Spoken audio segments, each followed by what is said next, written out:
see that. But bam. All right, all right. So who do we have here? What's up, man? Go by Double Cup Jewels or Abundance Jewels, jeweler gemologist, like 20 years. Oh, yeah, hell yeah. So what do you do, man? Enlighten us. Really, handcrafted designs made in downtown LA. Made a lot of pieces for Broke Leg and the crew. Just all kinds of custom designs, jewelry appraisals as well. Hell yeah, hell yeah. How long you been doing the jewelry thing? Almost 20 years, bro. It's dating me. Yeah. How'd you start off? You know, my uncle was Bevis, right? He worked on the show Bevis and Butthead, so he was in the jewelry business, and he got me into that young. So just kind of forced into it, really. You know, it's like, bro, you're gonna learn this, and went to the GIA, learned that. There it went. Don't fuck around with none of this bullshit. Make jewelry, right? You know? That was pretty much it. You know, it was like, hey, this is what you're gonna do. Yeah, straight up. That's smart. Good mentoring. I always feel like my parents. I'm Mexican, right? My parents were just go to school and work hard. That's it. Like they didn't give me up for nothing, bro. You know. You gotta kind of make your own way. You know. Yeah, exactly. 100%. What are the like one of your greatest obstacles that you've overcome throughout your career or your life? I think just learning to promote yourself, learning to charge right. Sometimes you take a job on, you want to make the person happy, and you get stuck having to eat a balance where you're ending up doing work for free, where the promo's worth it, but you might not really be making it on the front end. You gotta kind of look at the overall picture though and evaluate things as far as what the relationship's worth. You know, a lot of people come in and out of your life. Some people stick it out 10, 15 years. I've been lucky enough to build up relationships over that time where we kind of just did the damn thing, man, and it was just kind of, trial by fire. People gave me a lot of room, like, here's $5,000, go make me something cool. And it was cool they had the faith in me to do that shit. Because at the time I was like, oh shit, really, it's real. So a lot of people just had faith in me before I even really believed. And then it just kind of spiraled, you know? What was your first big piece that you did, you think? Big piece was probably Broke Leg. We did a double cup that was a Krusty the Clown double cup. It was maybe 50 carats. Crazy, it was just so big. But more than Broke Leg, bro, just a lot of celebrity clientele. I worked in Malibu for a while. It's like Bruce Jenner when he was Bruce, before he was Caitlyn. He was a trip, super nice guy. So just, everybody, bro. Not to name drop, but I've been blessed to make a bit of a career of it, and God's been good to me. And yeah, man, it's fun to just hang out here and chill with you, bro, and good people, good energy, you know?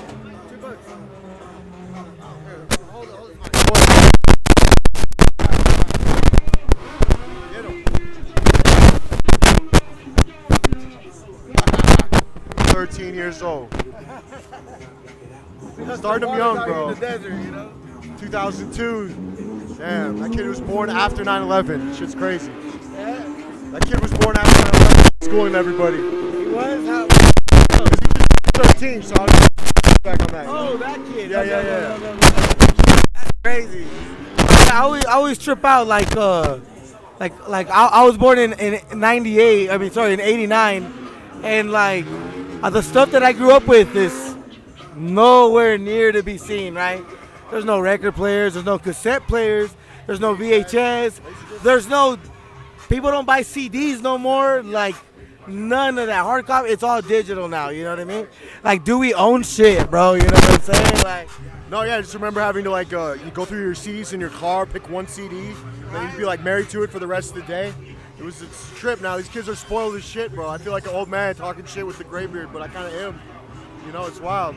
Hey, life is dope, though, bro. You know what I mean? We'd be, we're blessed to call this work. Oh yeah, bro. You know, a lot of people stuck in the office, hating themselves and not doing what they're supposed to do. So it's always been an open movement. Part of when we was Prop 215, it's always embraced me, always gave me some cool clients, good energy, good people to work with. There's, good and bad. There's light and dark. You got to be aware of everything. But low-key, I'm blessed, and I love the cannabis community. Always been a part of it. Yeah. Watched it grow from its infancy. I remember when you get caught with the joint, bro. You're looking at some time, bro. Yeah, right. And now it's you know what I mean? No, I feel like we paved the way, bro. We put our lives on the line for it, really. Yeah. I remember some old school hippie dude. He was telling me, back in Humboldt, the state troopers would stop you on the highway and shoot you down got for shut down one looking time. for oysters, like, because they said supposedly, like, but it was to get weed smugglers, right? Yeah, man. You know, I had an interesting encounter with the Mendocino County Sheriff's Department. That's all I'm gonna say about that. You know, and let's just say, you know, we counted it. It wasn't really what it was supposed to be, but you know, we went on our way. It was what it was. We're blessed to be able to be here today. Yo, shout out to Mendo. Them boys, you know, they got a jet ski that day. But you know, it's all fun and games, bro. You know, it's cool to watch it evolve and for the patients and really all cannabis is for healing purposes. It's such a beautiful thing. People have opioids and all these hard drugs, bro. I mean, I've lost a lot of friends. You know, it's real shit going on right now. We gotta be aware of it. You know? I think I feel really blessed to be born in California, where it's not a big deal to smoke weed, right? Right. So then when I started smoking weed, I played football in high school. Right. I would take pain medication, right, or you know, Tylenol, Vicodins too when it got heavy. Right. But I started with Tylenol, acetaminophen, whatever, and then Vicodin, Oxy. Bro, I would feel it like back here. It would feel weird, you know, and or maybe my kidneys, you know, and that was. So then I did weed, and I'm gonna be honest, maybe it didn't take away the pain, but it made me ignore it. You know what I mean? And I'm like, oh, this is way cooler, you know. And I feel way better for you too, probably. I feel lucky that I live in California because people would, if it was so like for having a 8-ball or whatever, or a fucking nug, you go to jail. You know what I mean? Like, yeah, it's not like that no more. Though. Having shake on the Had, you know, all kinds of crazy situations, negotiating over little things, you know. But yeah, man, it would pave the way. Johnny Appleseed, this shit, you know, putting our necks out, you know. Jorge Cervantes. Oh, I was blessed Shout to out. meet Jack Herrera. Jack Herrera. He's Jack. You know, all Dr. K. You know, all the people that really. I considered K to be up there with him because he took this torch and ran with it, and he made it into this huge thing where even they couldn't see it as big as it got. Where you can go to an Apple store on every corner, and the dude's got iPads and everyone's plugged in, and it's like become so mainstream. Like it used to be, man. It was like a wink and a nod and flick your lights and. You know, you didn't want to get caught wearing that jacket, so it was weird. Exactly. Even just admitting that you smoke pot. Well, that's You what know? I'm saying. Yeah. But and in California, that shit's it's cool. Oh, you smoke weed, that's cool. No big deal. Right. It's not even looked at. Yeah. So tell me, let me ask you this. How did you get into the podcasting? How recent is this? I just started this recently, you know, like so I've done music since I was a kid, right? Never really blew up, right? And then I got just hip hop, and then with my bandmate, he went to go get more ice and other products. We do like a fusion of reggae and hip hop, right? Ska, hip hop. So yeah, it's dope. It's dope. But like I feel like maybe my era is done, dude. You know what I mean? Like I feel like I gotta hand off the torch or be the person that I needed. Right when I was young and develop artists and promote that, you know what I mean? Focus on that, you know? You know, the young bloods make their money and get in, and they got their own sound. Build bridges, you know? Music is changing. You know, look at just the evolution of music and the sound and called mumble rap, right? But the kids love it. It's a different style, man. Look at it like gangster rap and then R&B before gangster rap, evolving into gangster rap, conscious rap. All of it just kind of merging in together, talking rap, funk, blues, Yeah. right? Yeah. 100%. Oh man, love blues, man. You get some BB King or you get some oh man, Ray Charles. Come on, all that shit. Shout out. But no, man, we love it. We love music. Music is what started this, right? Like, my pop's a musician in Hollywood, so I grew up around it. Always, you know, music is life, right? I mean, I can't imagine life without music. Yeah, So boring. it would be exactly strange. Maybe not boring. We find other ways to entertain ourselves, but it would be strange. It would be a world that I don't want to live in. I'm grateful for music, man. I feel like music always saved my life. You know, whenever I was tripping out, I was in a bad spot, put on a good track, boom, zen out. You know? So back to the jewelry. So like, what's the process of like making a piece? Like maybe this Bevis right here. Say the Bevis, for example. What we do is we make it in 3D on CAD, on a computer, and you just kind of play with it, make sure that it's going to be feasible when we print it out onto a wax, We inject the wax with whatever metal we're doing it. In this case, it's silver. So we inject the wax with the silver. Boom, it's called casting. That's the casting process. And then like these are rubies, so rubies are set. And they're all hand set in downtown LA. Some of the stuff we send overseas, and we did overseas production when there's thousands of stones, just because it's more economical, and I can't. Yeah, I can't really. So you make the design. You gotta pay somebody downtown LA $3 to $7 for each stone. That's my cost. Each one. I'm not really setting each individual stone. I'm more designing, more visionary, more promotion, that type of thing. You know, that's more my vibe. Hell yeah. You know, but yeah, it's just an intricate process. You know, you're gonna. Forged, you know, by fire. It's molten metal. That's what I'm saying. Yeah. Do you collect the silver, the gold? I collect everything. Yeah, metals, all kinds of gems. I was like a rock nerd growing up. You know, always picking up stones, and you know, just evolved to where it became precious stones worth money. Right. And you know, I was always investing in it. Like we were in Bitcoin before it was even a thing, where you could buy like pizza.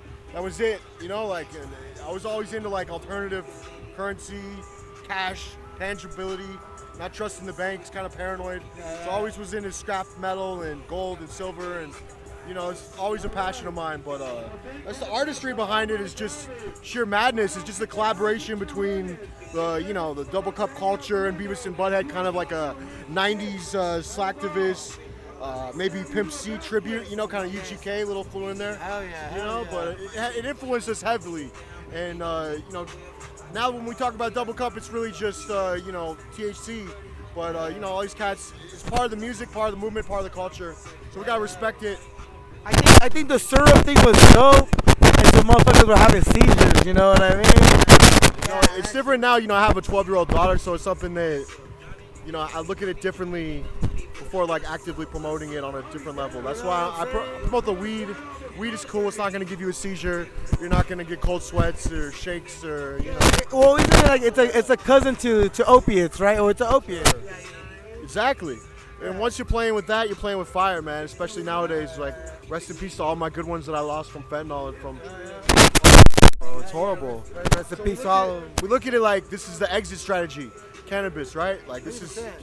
I think cannabis is like if you're gonna do drugs, this is where you should stop. You know right. what I mean? No, they say it can be a gateway drug. I think it can be an exit drug. I think we can use it with healing. Yes. Just to get people off of the opiates, wean them down, taper them off, get them off the Xans. So many of my friends were on Xanax and just blackout boys. Like they wouldn't know.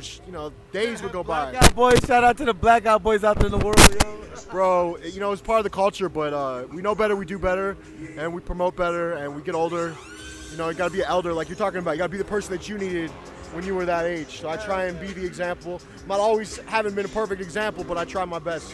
What's a crazy story? I got one where like I forget what day. It was like a Wednesday, and I was on West Cliff in Santa Cruz, and I was with my boys. We're all smoking and drinking, and I was young. I was like 21, 22 maybe, and I got stupid drunk, and we're at the cliffs. And the last thing I remember, I was teasing my friend that I was gonna jump off the cliffs, right? And my homie was like, "Nah, you were wild." The next day, I don't remember nothing else after that. But they told me I was getting into other people's cars, like sitting down. Yeah. Some lady walked, like we were, I guess, getting back into the car. I got into the other person's car, and then the lady got in there, and I went, "Oh, hey, how you doing?" And then my homies got me out and whatnot. But I woke up the next day perfectly fine. But the last thing I remember was me teasing that I was gonna jump out of the. I feel like like Kenny, bro. Kenny dies, but he wakes up the next day. You know what I mean? Yeah, I feel like, bro. I don't know, dog. Like I feel like, dude. Like a little part of me feels like I killed myself that day, dude. The reality, ultimate dimension. I look at it like we only have so many lives, so many chances, and I've used up a lot of mine. So. Trying to be easy on my body, easy on my liver. Alcohol was never a good thing for me. I never really did anything smart. Never alcoholic, but I just never wasn't my thing. You know what I mean? I get drunk, pass out, wake up. What do we do? Oh man, it's like the hangover. So we used to take Vegas trips like that, man, where I go with like just crazy eccentric millionaires and $30,000 a night, and just like watching just the excess of Vegas and. Just people get soaked up into that life, and Hollywood too, man. Hollywood's an interesting place to grow up. I'm sure you can relate. I mean, I grew up in Santa Cruz area, right? So it's a little different. I grew up in a small town south of Santa Cruz, and it's all Mexican orientated. Like it's a big Mexican community and a lot of agriculture around and whatnot. Yeah, Salinas area. Yeah, exactly. Yeah, exactly. Just like that area, dude. Yeah. And so, Lourdes, Yolanda, hook them up. It's five. It's 5 or 2 for water. Yeah. 5 for beer, 2 for water. 2 for water. What? So we out here, we're slinging water and beers in the desert, you know. And podcast guests get free water, you know. We gotta hook them up, keep them parched, you know what I'm saying?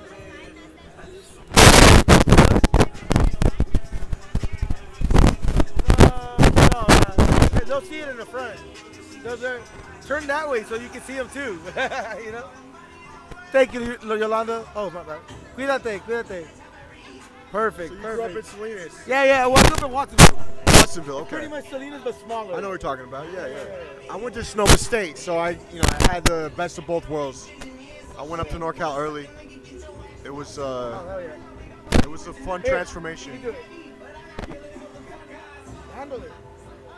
Yeah. I trust you.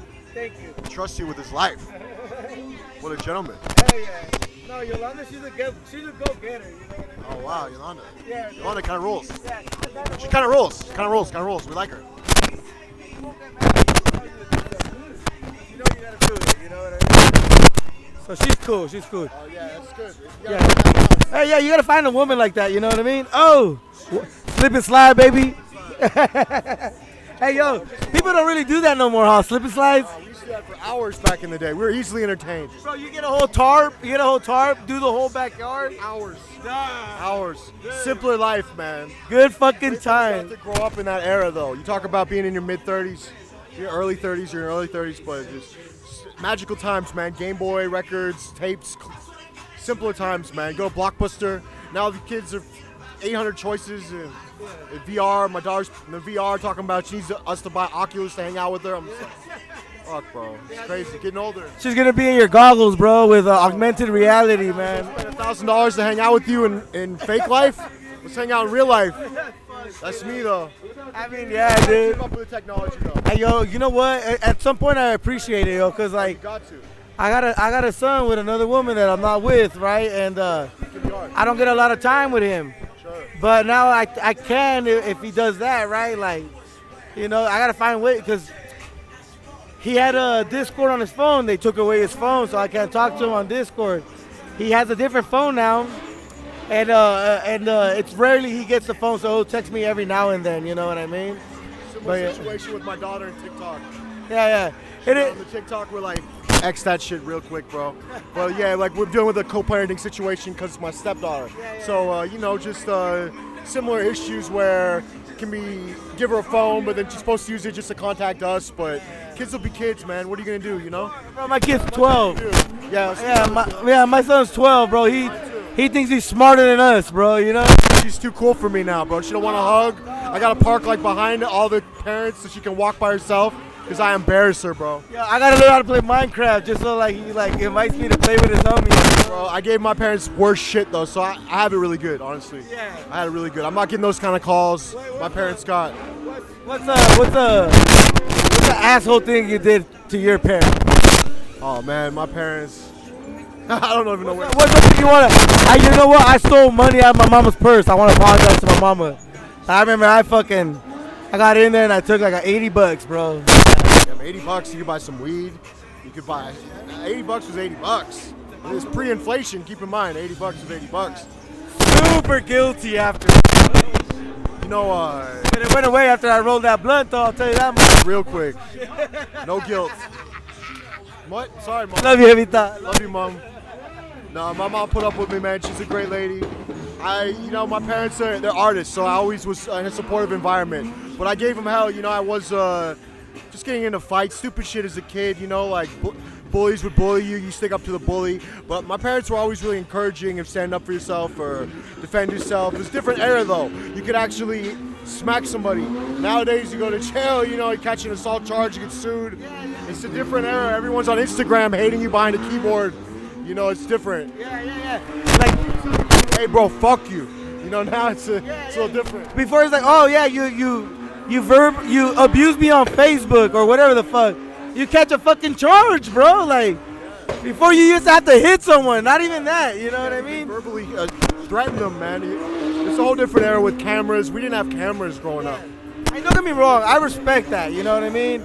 I appreciate where we're at now compared to where we were at before. You know, it was kind of like Wild Wild West, right? Like, bro, women would get beat constantly, you know, and like nothing would get done. You know? Oh, it's horrible. We're in a good time. We're in a good time, bro. Blessed, homie. Yeah. But the woke shit, all that, like, we gotta be careful how we insult people. I think that's a little too much, bro. It's a delicate situation. You know, I always consider myself a bit woke anyway. Like, I don't care what you do with your free time, LGBT, whatever. Get yours, bro. I never hated it.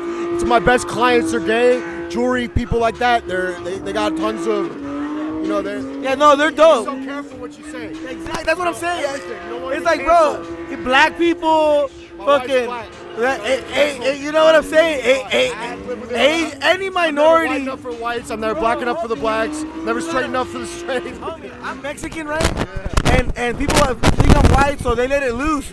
And I'm like, oh, hell yeah, bro, I miss this kind of shit, you know what I mean? I like dark humor. I like Family Guy. I like poking fun at this shit. So it's hard for me to take it seriously. You know what I'm saying? It's like, come on, bro, really? It's just too much. The PC police, all that shit, bro. Like, don't get me wrong. I mean, we're cool where we're at. We're cool, but they're trying to take it to some other level that it's just I don't get it. And then I think people are trying to convolute things with trans age now or trans. My daughter has a friend. It's a they. It's a they. It's 11. I don't know how I feel about that. That's a little early. Parents are allowing it, encouraging it. I don't know. It's strange. That's weird. A kid, right? It's different. It's not me. It's not my place to really place an opinion on it, but it's different. Different era. My era, we didn't have to grow up with that. That wasn't even really an option. So, you know, it's just different. It's changing, man. The crazy times, bro. We're gonna be avatars pretty soon. Like we were talking about earlier, right? Yeah. Walking around with AR, augmented reality. That's what it is. We're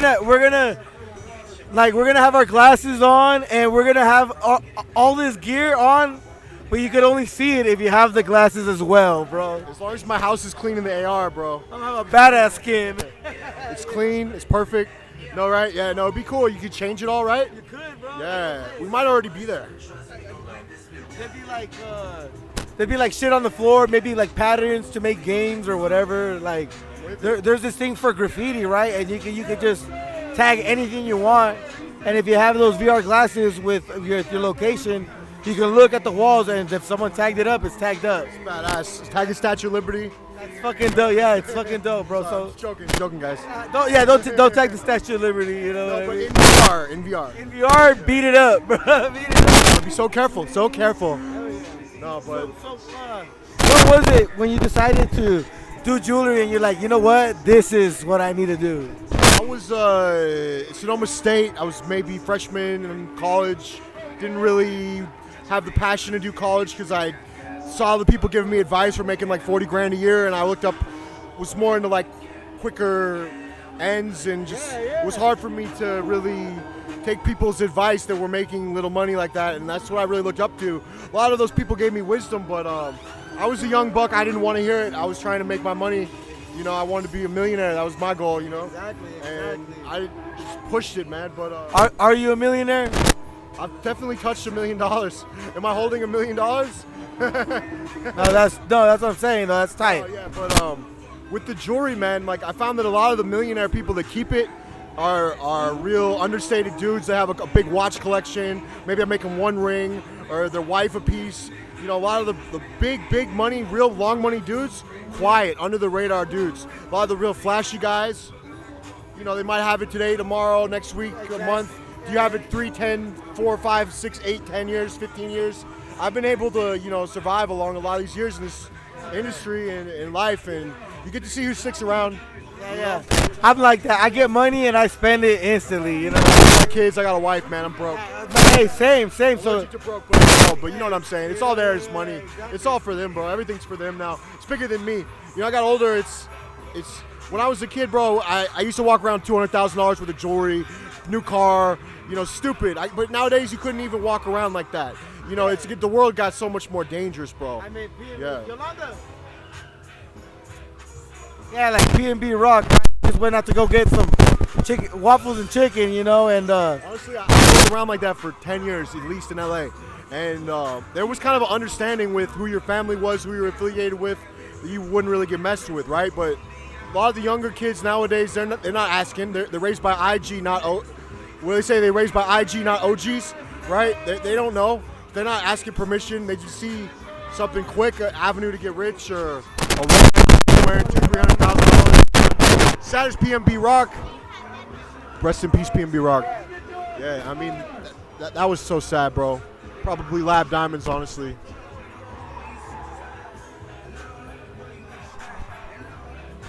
Shout out to Donuts for Dollars. And then you find out that it's the whole family that was involved, right? Yeah, man, it's crazy. Ruined this kid's life. Kid was like 18, I want to say. Yeah, 16. right? Like, Stupid. For a chain that you could probably take to one of my buddy's pawn shops and get $5,000 for if you're lucky. And that way you still got to melt. I mean, how you going to get rid of it? It's PNB Rock's chain, got blood on it. So, you know what I'm saying? Like, think about it. It's a dirty business. Like, I've seen all kinds of crazy things, but, you know, to me, it's not worth my personal safety. I carry a taser still. I have it concealed. Like, it's a different era, bro. Like, you can't walk around like that unless you have armed security, period. It's just not smart. Yeah, 100%. Serious, it's not worth it, bro. You're asking for it now, I feel like. If you're wearing, I used to wear 5 rings each hand, bro. You're asking for it. Asking for it. Before, like, 8 rings, 10 rings, it's stupid. Like, you want it, but it's like, you want to show it off. You're old, you don't want to show it off. You know, I have it.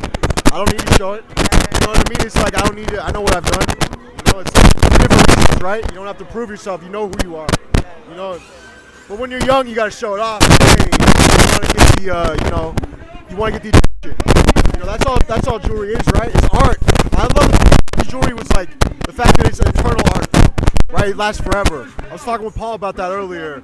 Where, you know, we're talking tattoos. It's eternal. So I always have respect for the eternal arts. But personally, even like a $3,000 watch, I say be careful, man. Lock it up, man. I'm wearing a Seiko. My grandfather's Seiko, rocking silver. Like, you know, a little gold, but you know what I'm saying? I don't. Yeah. It's memorable. It meant a lot. You know, it's like he died. I did hospice for him before he died, so we got to be able to make that together and kind of collaborate on it together and run downtown together. He showed me the game. He gave me the game, you know. So if it wasn't for him, you know, I would probably be dead or in jail, I guarantee you. So I'm grateful, man. Shout out to Bevis. Yeah. Rest in peace, brother. I miss you.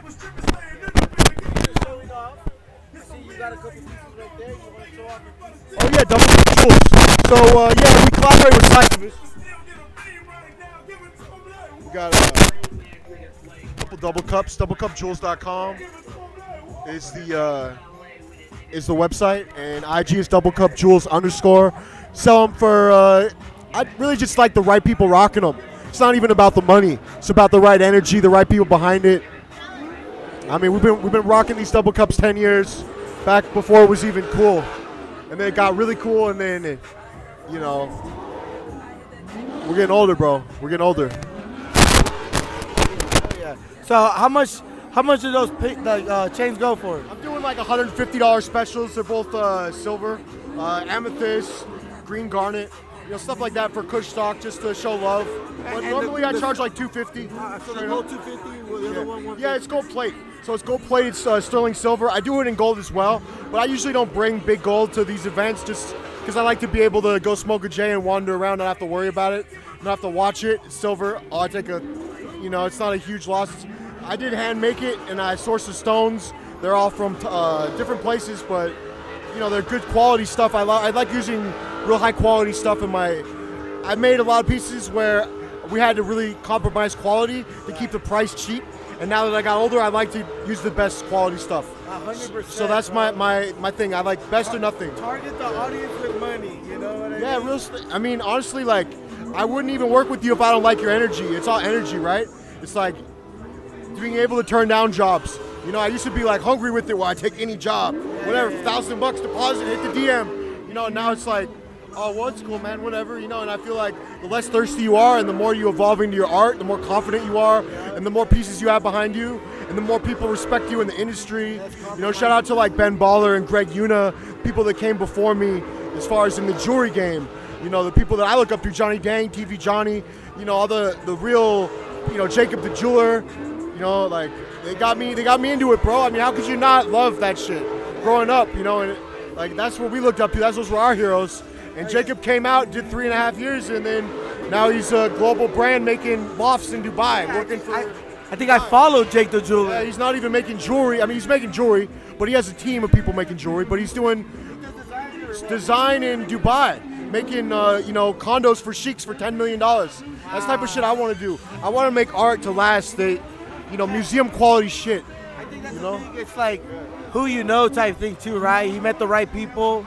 Dubai is a super rich place, you know what I mean? Yeah. I mean, we're lucky enough to be in California, but you notice like it being a recession, you see the money's a little different now. People are tightening up certain things, you know, as far as inflation.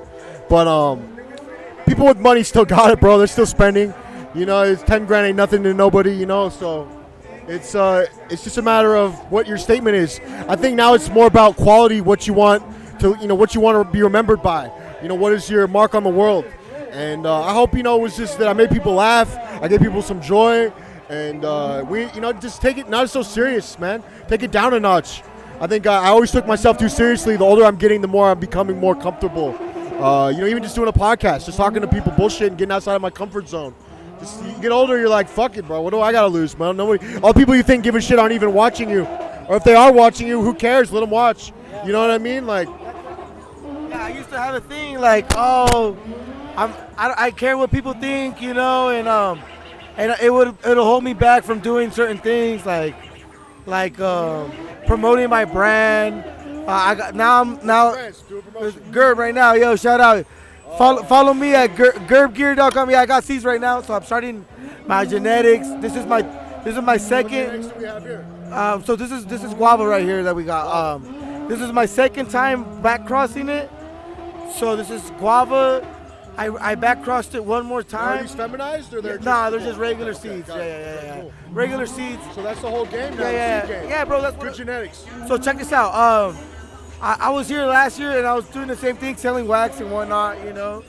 And I see Bobby Dabs, Broke Leg, everyone, and they're smashing hash and they got bomb ass chirps, and I'm like, that's what I want to do, bro, you know. And you want to be like Bobby Dabs, like, you know what I mean, right? You know, like I wanna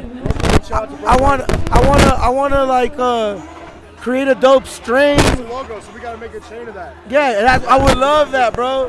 I would love that. Yeah, also, thank you, brother. I did a baby Groot. Oh yeah. Yeah. Check it out. Yeah, I have a few. I'll put them up. Allegedly. I love it. Yeah. Explain to me the meaning. Oh yeah. Throw that on there. Bam. That's the baby Groot. It's just so like the idea on Gerb, which is the baby, right? So the idea was because I do wax, right, and I used to call wax my baby food, right? I'm like, oh yeah, that's my baby food, you know. And I'll smoke, right?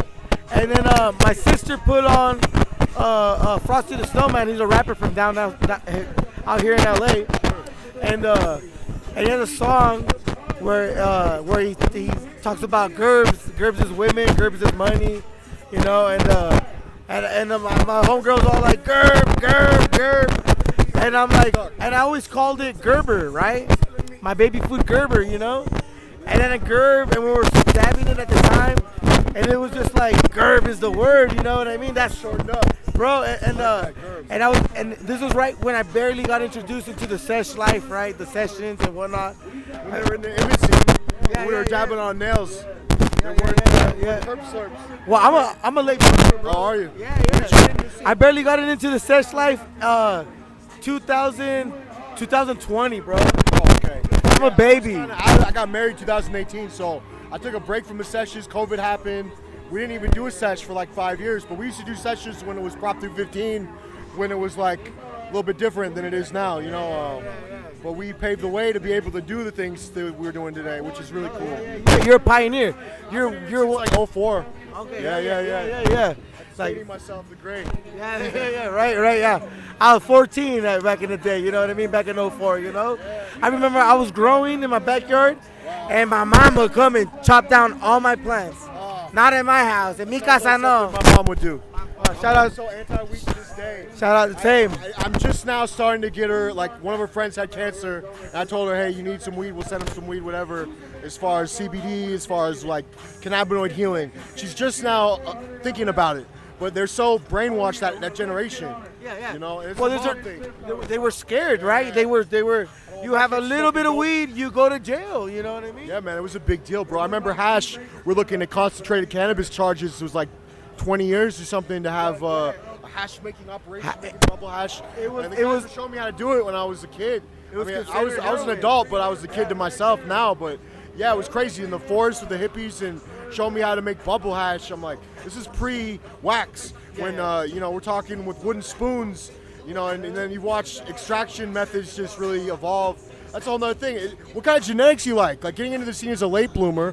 What are your favorite genetics? What do you fuck with? What's your go-to strains? So I do like once in a while smoking my brain retarded and just being all slumped, right? You know.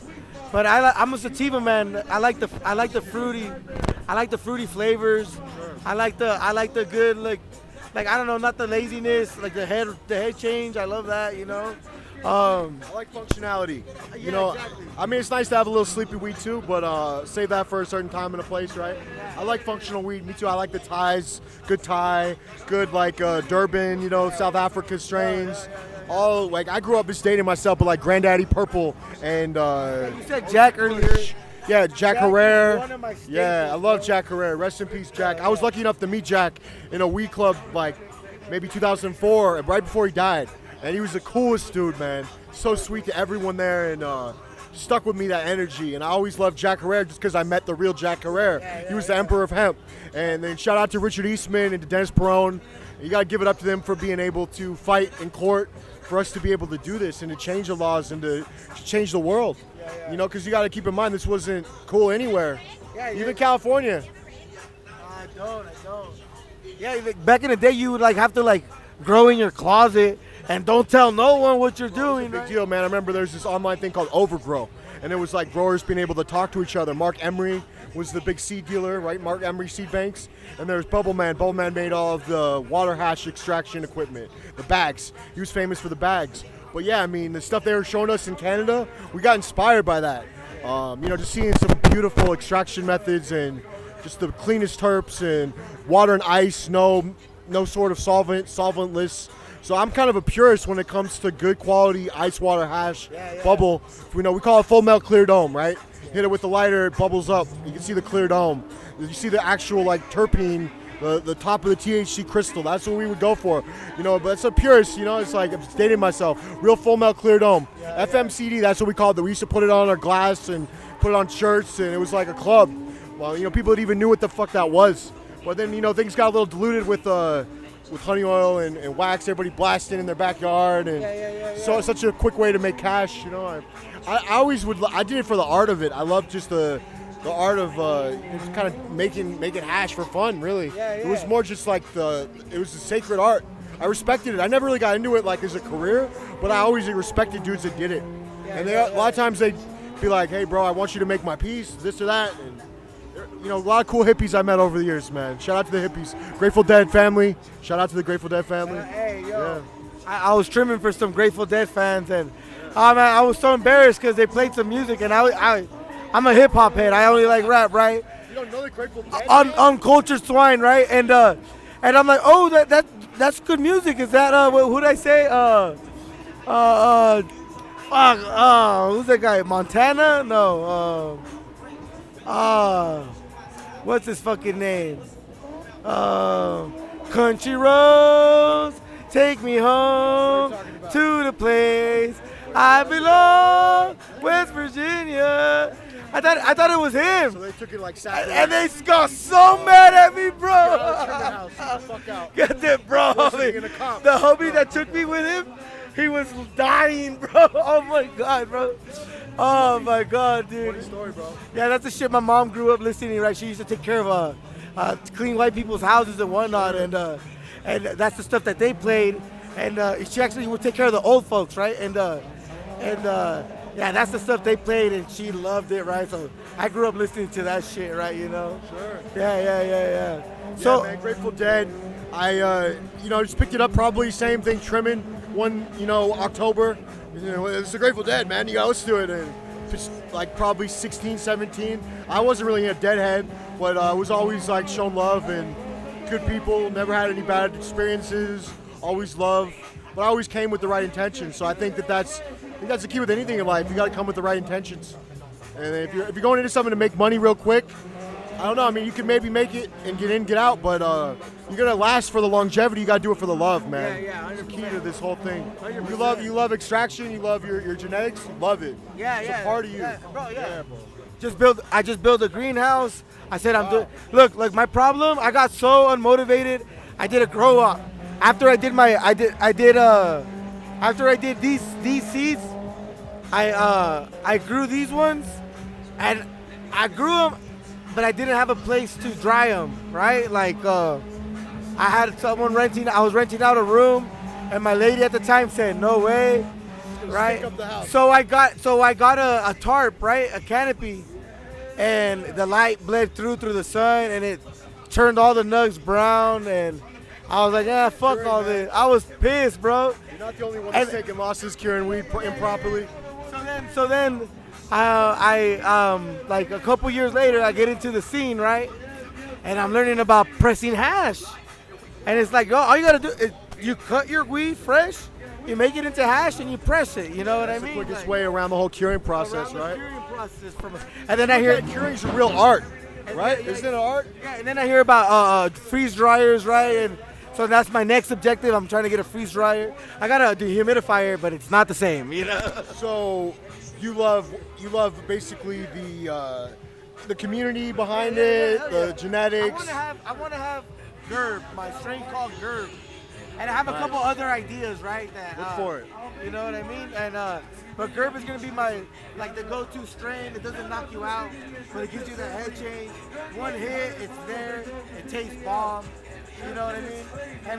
And it's probably gonna be a sativa, so it doesn't gotta look the prettiest. You know what I mean? That's true. You know what I mean? I want a tree and I want the hash. You know what I mean?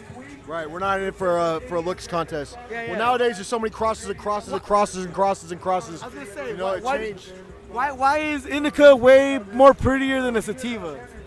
I guess you're talking like genetics, right? Yeah, You're talking right. about, how much, where it's grown, longitude, latitude, right?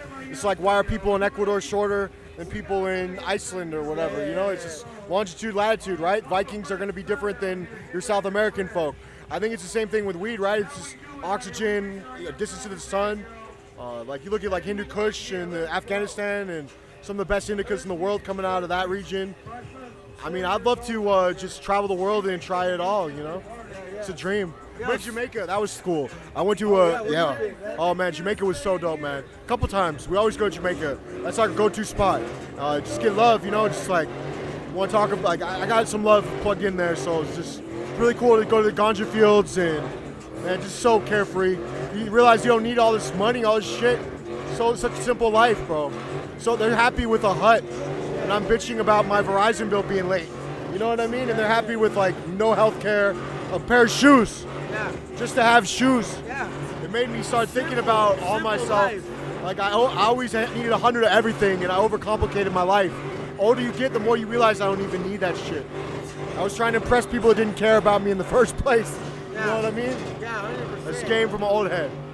Yeah, I remember grinding and going hard for a group of people and repping the squad and all that, and They don't even care about they don't give a fuck about it. Yeah, man. Like we grew up on this whole death before dishonor shit where we really followed it.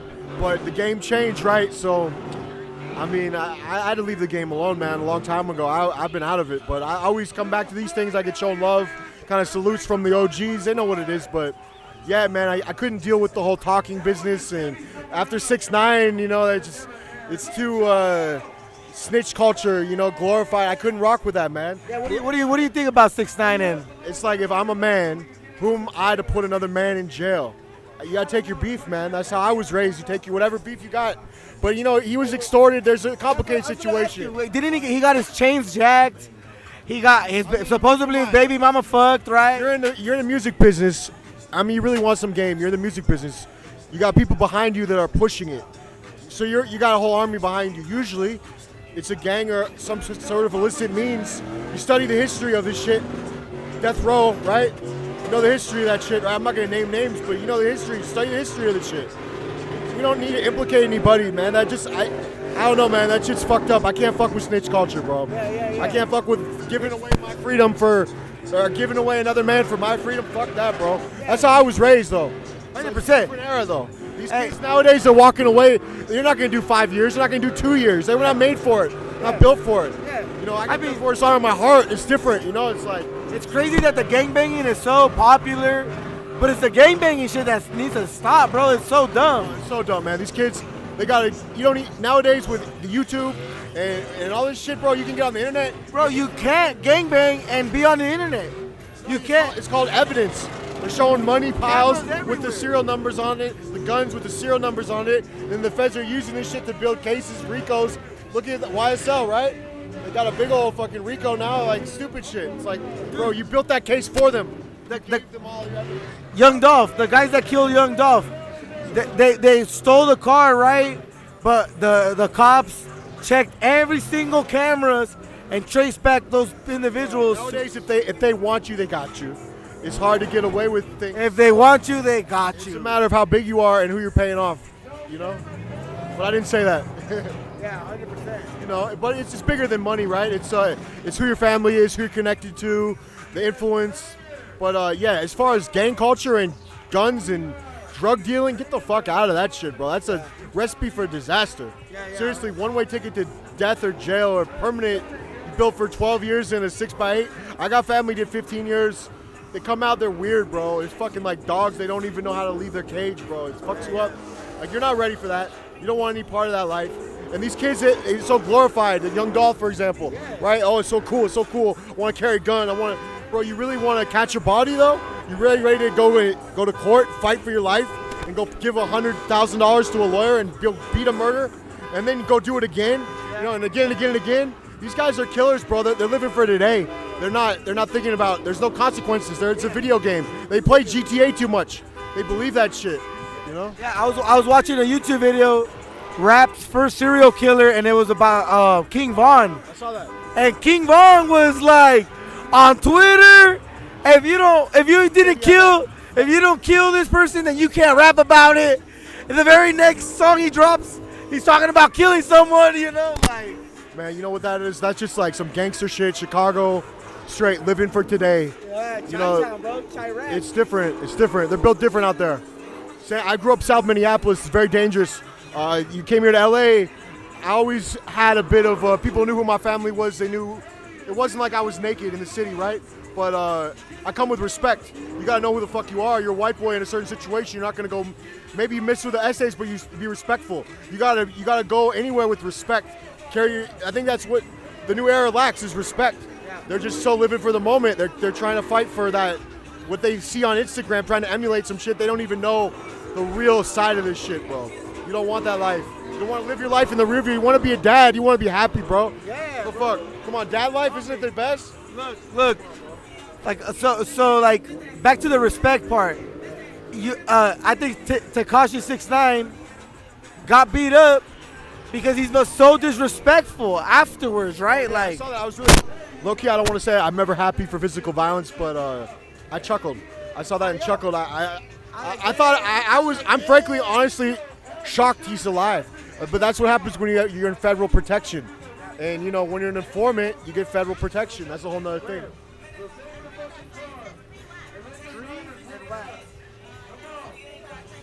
Whoa. Tell them to come in. And it's an illusion, so they walk in. I like that. Tree and wax. Tree and wax. Tree and wax. Tree and wax. There's a little. And. The and. Like, I should do the and, huh? And. Yeah, the and with the dashes on it next to it. But man, you know, the Tekashi situation, it's amazing he's still alive. Honestly, that's all I'm gonna say. Motherfuckers fucking him up, bro. He But- looks so small. Yeah, that was, to me, it's about time. Yeah. You know, that's just how I was raised, but I was raised in a got different lucky. era. He got lucky he was able to get away. Yeah. Now he's got pressing charges. He'll probably catch $1 million judgment against each one of those dudes. And they'll probably have to pay Boozy 50 gonna pay the grand. lawyers though.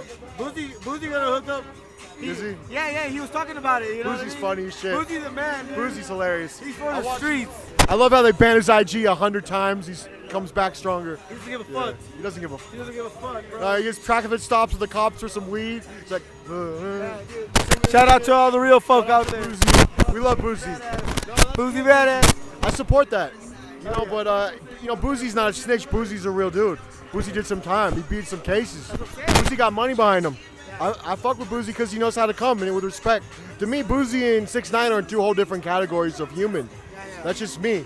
You know, they're both artists. They're both up and coming. Like Boozy's a little more established, right? He's more of an OG by now, right? of course. He's like early, mid 30s, late 30s, maybe. I think he's a little more up there. Maybe 40. Yeah, he's more OG.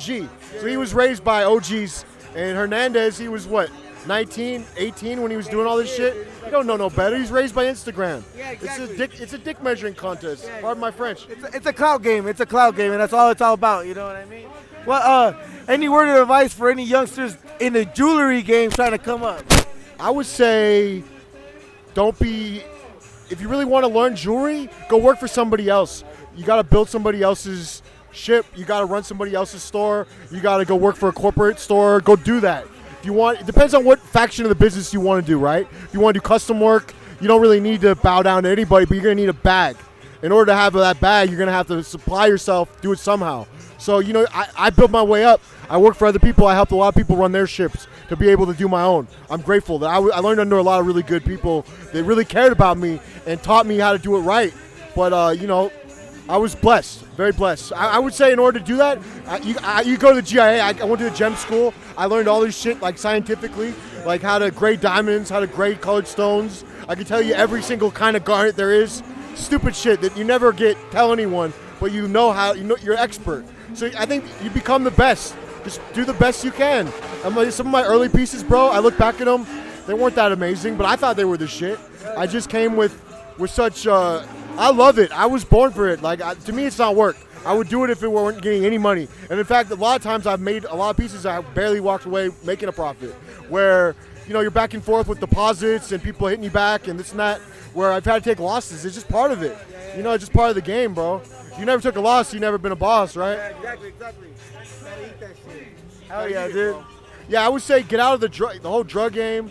Weed is different, right? But any kind of illegal drugs, get out of that shit, bro. That shit's a recipe. The feds are watching. The feds are watching. They're always watching. If you're on the internet, you're dumb. You're fucking up. Yeah, man. I mean, we used to throw phones out of moving cars. Now you're taking a picture in the moving car. You know, it's Live streaming. yeah, it's like, bro, you're gonna just give them the case. So I mean, I'm not an advocate for any criminal activity, but I mean, try and make it a little harder on them than that. Yeah, you know what I mean, so like back to like the gangbanging and stuff like that. The gangbanging's done just for the simple fact, like let's say like out here in LA, the Mexicans, the Sureños, they in the streets they beef against each other, and then they go to prison, and they have to hook up because they're Southerners, right? So they're shaking hands with their enemies, and it's like the gangbanging thing is dumb, you know. So stupid. And there's people Fighting over a fucking block that your mom rents on. So there's people in there for crimes for 25 to life because they killed a guy wearing the wrong color. And while they're in there in prison, I watched this YouTube shit, right? There's this guy Conejo. And I think he's part of was part of the Mexican Mafia, I'm not sure. And he's all like, yeah, bro, like there's these guys that are in prison for white collar crimes. They got the government for tens of millions of dollars, right? That they got stashed away that the government's not gonna get. Right. And they're there for 5-10 years, right? Now they're good. So they punk these guys thinking that they fucked up, and now they get them in their pockets, right? But that ain't nothing to them, bro. You know what I mean? And, yeah, man. So he's I all was like, watching a story on YouTube the other day about this dude he gave the feds $5 million. He showed them where it was. They made him go dig up the gold. He gave it to him, and he had another 5 or 10 stashed. You know, I mean, it's just a matter of what you got stashed, what you're looking at, that type of life. But as far as gangbanging, that's not for money. That shit's for clout, respect. Exactly. You know, it's silly. I mean, I get it. I totally get it. If you're from complete poverty, you got to click up. And if you go away, that's a whole nother thing. But I was never a gangster. I never claimed to be one. That was never my thing at all. And I really would kind of shy away from the gangs because that was never my thing. I never want that much heat around me. I don't want that energy around me. It's not even the heat. It's just the energy, right? You're carrying a gun. At least for me, I'll speak for myself. I walk a little different. You know what I'm saying? Like, if I'm naked out here, I'm naked out here. You know, I don't know. I think that you start getting a little older, you're playing the longevity game, bro. These kids, they're trying to, it's clout, it's for the gram, it's for Twitter, all this shit, so you can brag to your friends that you shot this person. Stupid, bro. Silly. It's silly. They gotta do better. You gotta do better. You gotta go on YouTube, find a career, bro. Find a trade. You don't even have to go to college, bro. Find a trade. You want to be an AC tech. You want to go gunsmithing. You can do so many different things. Cool things. Yeah, bro. You like Trades. guns? You don't gotta shoot people. No, You can make you can guns. learn how to make them. No, do some badass shit like that. 100%. No, that's my attitude is learn a trade. Keep your ass out of jail. I'm lucky I never went to jail ever once. Nice. No, so straight up. Shout out. Yeah, shout out. There should be like a society, you know what I mean? Like a subculture for. That's one thing that I thought Trump said that was funny. Is he's I always admired the people that were never captured, not the people that were captured. Yeah, right? Exactly. But no, I don't want to dap up Trump. I know but you know what I'm saying. No, because he's talking about Dick Cheney. He's talking about that one dude that was a POW. Dick Cheney, bro. Yeah. Clown. Bro. Well, the good guys never get caught. You know, but I think you have to know that nowadays it's a whole different culture, man. You know, you got everyone's watching. It is what it is. It's called permanent record. So you know, you gotta just conduct yourself with some sort of. There's a word called decorum. You know, like with respect, with honor, with dignity. That's all. That's number one, bro. You gotta be able to look at yourself in the mirror. And a lot of these kids, they're not looking in the mirror. You know, they're living for today. So I would say slow down. You know, you can get the money later. The money gonna be there. 100%. But your freedom ain't. So if you maybe it's an easy play. Maybe there's something that comes along with it. Maybe it's too good to be true. It probably fucking is. That's words from a dude who lived it, been there, had to do all kinds of things not to go to jail. But I never would cooperate. I never was involved really. But I would watch it from the side. Nothing. Yeah, no. I still know nothing. I don't know shit. I'll tell you, I know nothing, sir. Fifth Amendment. I'll talk to my lawyer. No, but we learned that early, so it's like they knew what they were going to get, so it was nothing. So, you know, I was great. I'm blessed, but yeah, nowadays I say learn a trade, go to college, go learn psychology, go learn how, go be a doctor, go learn healing medicine, go learn acupuncture, whatever it is, whatever your passion is, music. If you love music, go to Juilliard. Just, you know, put yourself through. Yeah, bro, and don't say you can't do it. Because there's somebody that is a kid and 13 years old that's expert at it in Kenya or some third world country. Like my friend, he buys NFTs. He supports the third world economies buying NFTs. And he's talking about, you know, a lot of these kids coming up, they'll give them $10. $10 in another country. You know what I'm saying? It's different. It's different. I mean, I wouldn't say life changing, but it makes your day. It's maybe week changing. You know? Yeah. That's crazy. Here in LA, bro. Come on. $1,000 in a day. I mean, yeah, that's what I'm saying, bro. You know, some of these clothing companies, $700 for a fit, or $1,000 for a hoodie, chrome hearts, all this. Hey, bro, if you like it, I'm not knocking it. It's cool, but I mean, you get older, I want hard assets. I want gold. I want silver. I want diamonds. I want wealth. I don't want something to make somebody else rich. You know, I've done that for too many years. But when you're a kid, you want to floss. You want to flex. You know, and if clothing is a way to do it, shout out to the geniuses behind the marketing. Because that's all it really is, marketing. That's one thing I learned about jewelry. You don't have to be the best jeweler. It's the best marketeer who promotes himself the best. I don't promote myself the best, so I don't necessarily get the biggest clients. I got a lot of clients. I got a lot of cool shit. I don't need a name drop, but you look me up, Double Cup Jewels, you'll see. Like, it goes back years and years and years. It's like knowing to stop putting yourself down here and put yourself up here. You know what I mean? No, but you know, you learn. I'm an energy person. I want to work with people that I actually like. And for me, a lot of the criminals, a lot of the darker people in life, I don't want that energy around me. I don't want that to rub off on my daughter. I don't want to bring the energy home to my wife. I don't want that coming back at me. So So I don't even really associate with it, bro. Like even with some of the weak cats, like it's salute, hi and bye. I'm just not. That's not my place. You know, I'm not even in that faction of the business, but I respect you. Go get it. I'm rooting for you. Make your money. But that's not me. You know what I'm saying? I'll make it clear. 100%. Yeah. Hell yeah. I'll root for you. Hell yeah. Yeah. Root for yourself, right? You know what I mean? Be your own hero, right? Yeah, be somebody you needed. Yeah, 100%. Be someone you needed. That's where I'm at right now, right? Right there. Yeah. You said it earlier, bro. Yeah. That's the realest shit you could say the whole podcast. 100%. Be the person you needed when you were your age. Yeah, dude. Be that and be it. Don't talk about it. Be it. It's that simple. And it sounds like kind of a Cliche. yeah, but no, it's not. Cheesy, It's not corny. yeah. No, but just be a good person. That shit comes back to you. I believe in karma. I believe in universal law. I think that what you put out comes back to you. If you think bad things will happen to you. You think good things will happen to you. Power of positive mental attitude. Power of abundance. I mean, I just kind of evolved, bro. So, you know, it's evolution. You get older, you see different things. Yeah, 100%. You know? But I'm always rooting for him. Always rooting for anybody, bro. You know? Anybody good, anyway. It's been fun, though, man. Yeah, it's been fun. Like, Thanks for shooting the shit. Any last words? Oh, man, just thanks for Dr. K and to Donuts for Dollars and everybody for having Double Cup out. And just appreciate you guys, man. You so much, bro. Seriously, like you're the man, bro. Seriously. Thank you. I appreciate you. Much love. Stay out of trouble, guys. Respect. Yeah, any ads, any plugs? Any plugs? Celebrity News Magazine is our magazine. We own that. And also Double Cup Jewels and my wife, Abundance Jewels. So, yeah, just all Love Always. That's her entertainment company. So I just plug all those. You can check them out. You can Google it. It's not hard to find. Yeah, bro. You're the man. I appreciate you. Thank you so much. And we out of here. It was fun. Yeah. Hell yeah, dude.